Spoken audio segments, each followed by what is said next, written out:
You know, some people will probably say that, Bob, you are a little too negative on these Naruto games. You need to be a little more optimistic, be a little more thankful for what is actually in front of you. And today I would say, yeah, you're probably a little bit right. Maybe just like a smidge right. I'm not going to disagree too much. But you know what? It just so happens today, we are actually getting to a good game. And the game, I would say, completely overhauls the entire Storm series and makes it actually really, really, really, really good. Like, I say that no hyperbole. Storm Generations takes Ultimate Ninja from like a 5 or 6 out of 10 series.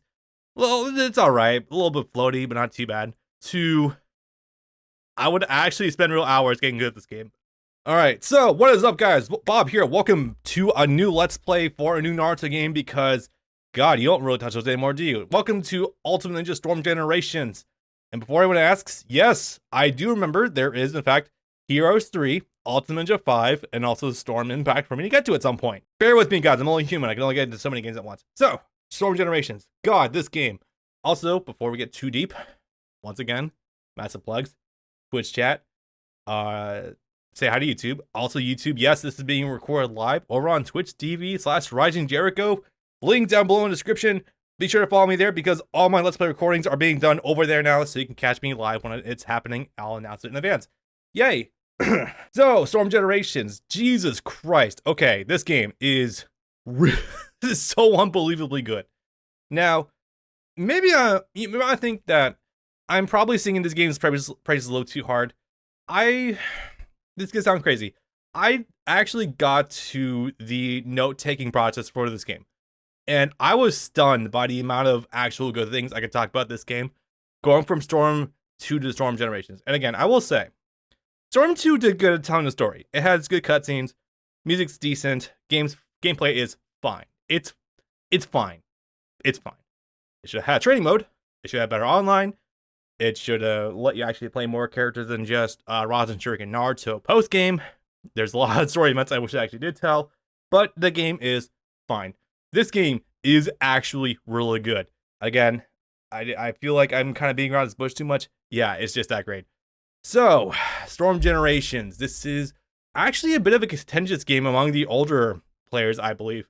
Released originally in 2011. We're really getting up there in games this year, game years, huh? By the way, this game, it came out the same year as this. I'll let you guys in chat and YouTube comments deliberate that one a little bit. Same year. I wonder what series people are getting fatigued on at this point in time.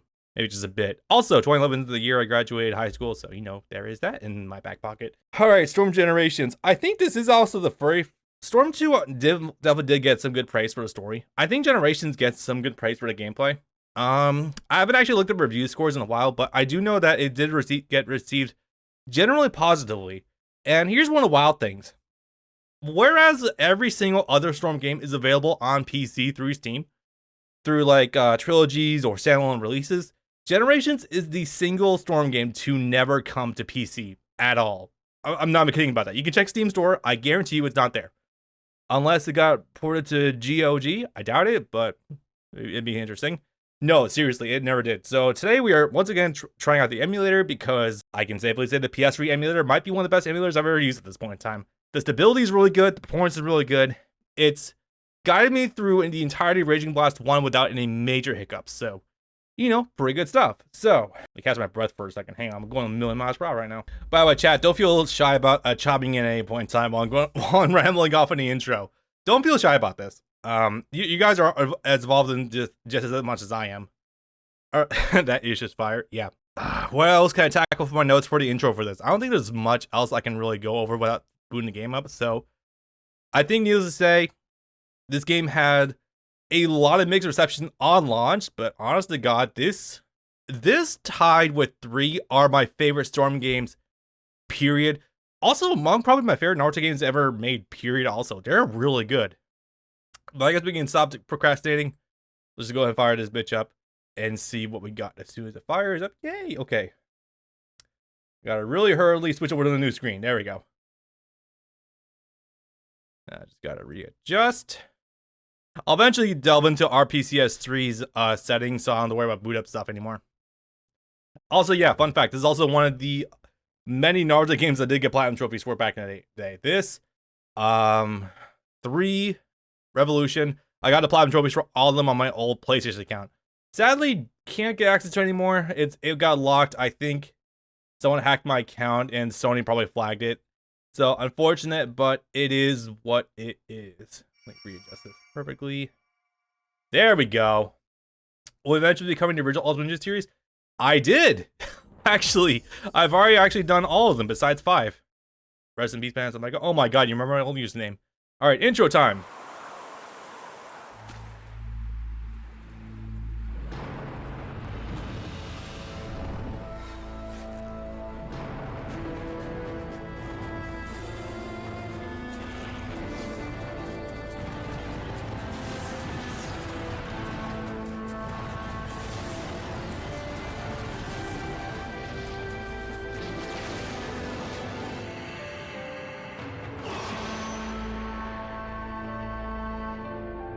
So I think there might have been some audio desync or audio lag with the intro sequence. Again, sorry guys on YouTube for the playback. I'm not sure what it is. It's like the emulator just does not like MP4 files for some bizarre reason. I'm not sure what's going on with that. Wait, there's the PSP one too. Ichiro. Oh yeah, you're probably newer to the chat. Yeah, so here's the thing. I've done Let's Plays of Ultimate Ninja 1 through 4. And I've also done Heroes 1 and 2. I need to eventually do 3. Gotta resync that. I'm not resyncing that. Honestly, there's no sound effects anyway to go with it. So it's whatever. But I think from here on out, we're probably going to be sticking with the PC releases if I can help it. Also because Storm 3 has mods, so you know, there is that. So I'm going to show you the first immediate biggest thing about this game that I think really sets it apart from Storm Generations. It's going to seem minute, but you need to bear in mind what Cyber Connect 2 is trying to go for. Huh. Training mode. What? How do you say that? Training mode? Training? I'm not sure how to spell that. It's kind of weird. Yeah. This game is the very first... I'm not kidding. This is the very first Ultimate Ninja game to have both online and training on the same disc. I can't even. Literally... You want to talk about revolutionary? That is like the very first biggest thing right there. Trying mode? I don't know. Practice? Oh, okay. So yeah, this is the very first game that actually introduced practice mode. I cannot believe it literally took until 2011 from its original start date of 2008 with Storm 1 for this series to get a fucking training mode. And this is with Storm 2. Storm 2 had the online ranked mode. Online in general, but no training. I'm still very perplexed by this decision, but you know what? It's whatever. I guess I'll let it slide for a timing. It is what it is. It was 2011. God. You want to talk about archaic? J-Stars, the crossover, the first of the crossover fighting games released on major consoles back in 2014, 2015. No training mode either. We got lucky with Jump Force. It could very well have easily not had training mode either, so... You know, count your blessings where you have them, I guess. Wait, aren't you having training mode? Maybe I'm wrong? Oh, no, it did not. It did not have a training mode. I wish to God it did. Maybe through mods. Maybe through mods it does, but... That's relevant for the time being. Because I thought I remember if a game lacked training mode. Oh boy, dude, there's a lot of anime games out there that surprisingly do not have training modes. It's crazy.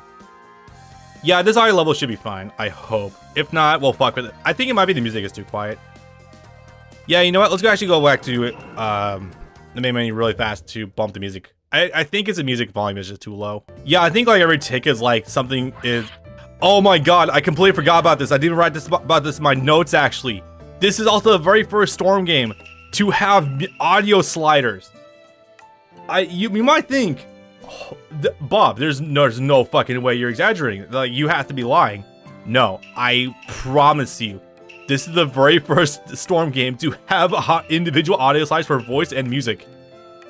I don't remember fully what Storm 2 had. Storm 2 had something very, very basic. I think it was just for music or something, but if even that. But yeah, it's fucking crazy how much Storm Generations goes to actually evolve the series from where it was before to where it is now. Like, in my honest book, Storm 2 is definitely revolutionary for making the game like have the skeleton of what it's supposed to play as.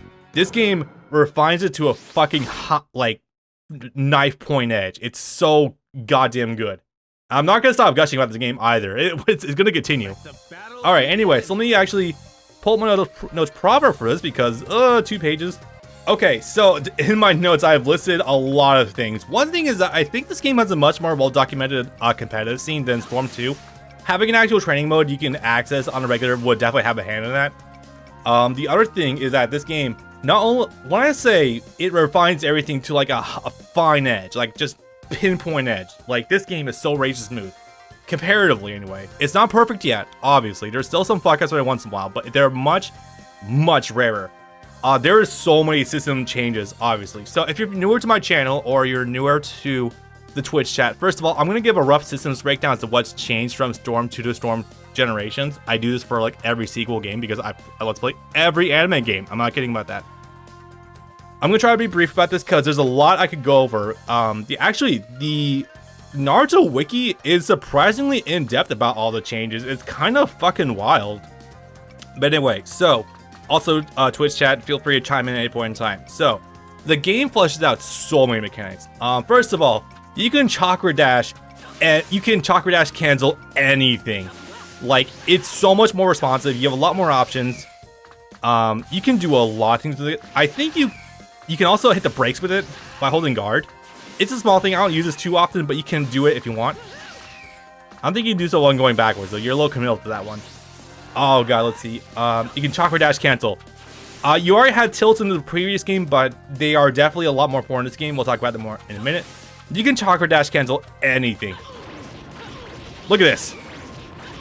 I think these are listed as like yellow chakra cancels or something.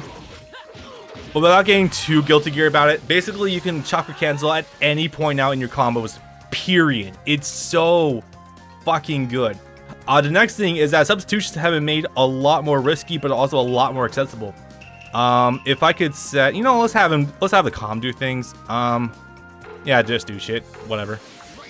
If Sasuke here will attack me, instead of having to get an input of like a couple frames large, what I can do instead is like literally just press L2 at generally like any point during hit stun, and I can just escape out of it. The difference here is that the substitution gauge is now a separate mechanic. So chakra and substitution are two different things. Doesn't mean everybody has infinite. Not so much. That's where substitutions come in. You can't spam substitutions too much because otherwise so here's the thing. Every time you use it, I think it takes like a 10-second cooldown before you start recharging it. And during that time, you have to be a lot more careful about it. It's really convenient. Like literally, like I'm gonna get it. Should I do it? As soon as it decided to hit me. Yeah, it's just like the fact that you don't have to like literally hammer the guard button anymore is so fucking convenient. It's really nice. And frankly, I think this is the biggest improvement this game could possibly have gotten. Yeah, like literally, for me, Naruto games are either with the substitution system or without the substitution system. Some games without it are still half decent sometimes, but this really takes things over the edge for me. This is such an important change. It's so good. It's good. Also because it adds more risk reward, Like you can't just spam your subs at all, because if you do, then if you get baited, you're gonna be wide open and you're just be taking a combo city. But you also you have to be mindful that like sometimes you'll want to take the throw. Sometimes you'll want to just take like this micro combo and like save your substitution gauge for a bigger scenario, There's also the meta game of like, since it's more accessible, you can catch people doing it way more often. So, it's really good. There's also just a lot of hitbox consistency added across the board. There's a lot of characters that had some serious hitbox issues in the prior game. Sage Naruto, cough, cough. Literally, anytime you're at the wall with Sage Naruto, the combo's gonna drop. Like, just every time. This game, oh no. There's a lot. I think what happens is there's more magnetic stuff happening between yourself and the opponents, like, make them stick to you more. Like, it's a lot more floaty, and I definitely appreciate that, because otherwise a lot of shit would drop, especially the wall. That's why I liked Guy a lot in Storm 2, because his combos cashed out sooner, so you don't have to worry about that. There's a ton of diversity with Awakening now. there's far less of the old thing with original Storm 2 where, like, anytime someone awakens, who followed me? What's it say? Icebagger, Icebagger. Thank you for the follow. Sorry, I did not see that in time. Oh yeah, there's a lot less of the characters just having like a generic power up like Pain for awakening. There's a lot more uniqueness, like a lot like guard breaking, speed up, shit like that, teleporting. Minato and A have teleports, I want to say, for their chakra dash, and it's really cool. It adds a lot of diversity. Air dash is now a lot easier to do. Like, when I say air dashes, I mean specifically like the normal air jump. So like, this is a lot easier to do now. It's not a real combo, I think they can tech out of it, but just an example. Right, if your opponent is blocking you and your combo, you can actually chakra dash cancel at a given point. Like, just imagine he's guarding this. I can do this to keep myself mostly safe. You can't jab punish chakra dashes on block, but I think you lose your turn. I think that's what, I don't know the frame depth for a lot of stuff in Storm because it's not documented, but I want to say you're pretty much safe if you do it. Now, another thing that's really cool is that if your opponent substitutes out of your combo or like block string, you can chase him down with like a lot of things. Like, you can hit him with the surprise jutsu. That's why I actually love Mangekyo Sharingan Sasuke in this game. You can also pursue with your own chakra dash cancel. Like, so if they're trying to like evade it, you can raise the odds you're actually gonna be able to track him down. It's really cool. That being said, though, the trade-off here obviously is that chakra dash canceling is expensive on your meter. It can quickly pile up, and you'll be without the ability to do jutsu. You won't be able to do ultimates. You can't chakra dash backwards to stay safe. A lot of things. Oh, and also, tilts don't suck anymore. That might sound really weird, but no, tilts in the last game just weren't really good because a lot of the affirmation changes with like hitboxes. No, they're kind of good now. Like, a lot of it's a lot more accessible. If you want the way I do it, what I do is I flick the left analog stick like down back to neutral and then just press circle. There's probably like an easier way to do tilts, but that's the way I just always do it. I just flick it and just like go for it. I don't know. The only reason I bring it up is because never in Storm does ever like tell you how to do like parachute. It never really tells you how to do tilts. Like, it's just like tilt the stick and then do it, but it's like if you tilt the stick, you're just gonna get a directional input. No, I think you have to do like move the stick in a direction, go back to neutral, and then press circle. But like kind of quickly. Like, you can't do it with the side buttons. I can do it up. I can do it down, but I can't like do it left and right. It's weird. Moving on for the bonanza of the amount of good shit this game does, let's go ahead and cover the character select screen a little bit, shall we? We're gonna be here a little bit. Alright, so naturally, since this is Storm Generations, pretty much every single pre-time skip, major pre-time skip character is now made playable. Yeah, pretty much all the major hitters of the prior game, as well as Haku and Zabuza, who... Now, brace yourselves for this. If you don't know, you don't know. These two were not playable in Storm 1 or Storm 2. In fact, actually, it's weird. It's like this weird time barrier with Haku and Zabuza. They actually stopped being playable even in Clash Ninja with like okay, the American side, they stopped making appearances in Clash Ninja 2. In the Japanese side, they stopped in GNT. Like, they've never been playable in Revolution or GNT Special EX ever. It's really bizarre. And then on Ultimate Ninja, they stopped appearing in like Ultimate Ninja going into the Storm. I don't know what the time barrier is about. It's really odd, but yeah. Sorry, so look at this Pepsi Max here. It's really weird that Storm 1 cut the first major arc entirely. Yeah, I don't understand what's up with that. I think they wanted to just focus more on like the Sasuke retrieval arc, but even then, you can still include them. It's really, I don't know what's up with that, man. That was really weird. One thing I will tackle, however, before we move on, is that there's actually a bunch of there's a bunch of assist-only characters. This entire gap down here is not usually selectable until you get to assists. Darui, C, forgot his name, Ow, forgot her name, forgot his name, Fu Torne, I did not respectively. Oh, the Sound Warrior are made assist in this game. Funny that. Kurenai, Shizune. Yeah. I had to think about the name for a sec. Anko, Jirobo, Kitamaro, Sakon, Yukon, and Toyuya. That was it. Sorry, I had to actually go for the names for a second there. Yeah, no, they're actually just all straight up assists. And slowly throughout the course of Ultimate Ninja, I think they would all be made playable, if not most of them. Chojuro, Kurotsuchi, Nakatsuchi. Thank you. I was okay. I knew that these two were something, but I forgot what it was. Yeah, Dara would be made playable even as soon as the next game. I think C is pretty much always just relegated to assist stuff. Kurna, I think, is made playable later on. Shizune is never made playable. I could be wrong about that. I would like to be wrong about that. Anko, I think, is eventually made playable.